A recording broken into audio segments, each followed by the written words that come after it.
మీరు ఒకసారి వినండి మహిళలందరినీ. అసలు ఉచిత బస్సు ప్రయాణం వల్ల మహిళ అంటేనే ఒక చిన్న చూపు, ఒక పురుగును చూసినట్టు చూస్తున్నారు బస్సు డ్రైవర్లు కానివ్వండి, కండక్టర్లు కానివ్వండి. నువ్వు ఇచ్చి మహిళలను కించపరిచిన వాళ్ళ ఆత్మాభిమానాన్ని దెబ్బతీసినవి తప్పితే నువ్వేం ఉరగబెట్టింది లేదు. ఉచిత కరెంట్ అని ఇచ్చినావు. ఒక సింగిల్ రూమ్లో ఉండేవాడు ఒకప్పుడు 50 యూనిట్లు 100 యూనిట్ల లోపు, ఎందుకంటే కరెంటు బిల్లు ఎక్కువ వస్తే కట్టుకోలేని పరిస్థితులు ఉంటామనేది చూసుకొని వాడుకుందరు. అట్లాంటి వాళ్ళు ఈరోజు 200 యూనిట్లను ఉచితమని ఇచ్చినవు. నీ అబ్బ సొమ్మని అయ్యే సొమ్మను సంపాదించింది గిట్ల ఇస్తున్నావా? ఎవరి సొమ్ము అది? ప్రజల సొమ్ము. 200 యూనిట్లు అంటే ఇప్పుడు ఎంత కరెంటు వేస్ట్ అయిపోతుంది. అసలు మన కరెంటు ఉత్పత్తే లేదు. మనం ఎన్నో లక్షల కోట్లు పెట్టి మనం కరెంటును కొనుక్కుంటున్నాం. ఈ రోజు నువ్వు ఇచ్చిన హామీల వల్ల మనకు లాభమవుతుందా, నష్టమవుతుందా?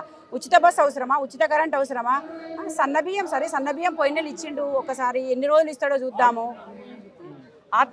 ముఖ్యంగానైతే మహిళల ఆత్మాభిమానం మీద మాత్రం దెబ్బ కొట్టిండు రేవంత్ రెడ్డి సర్కారు.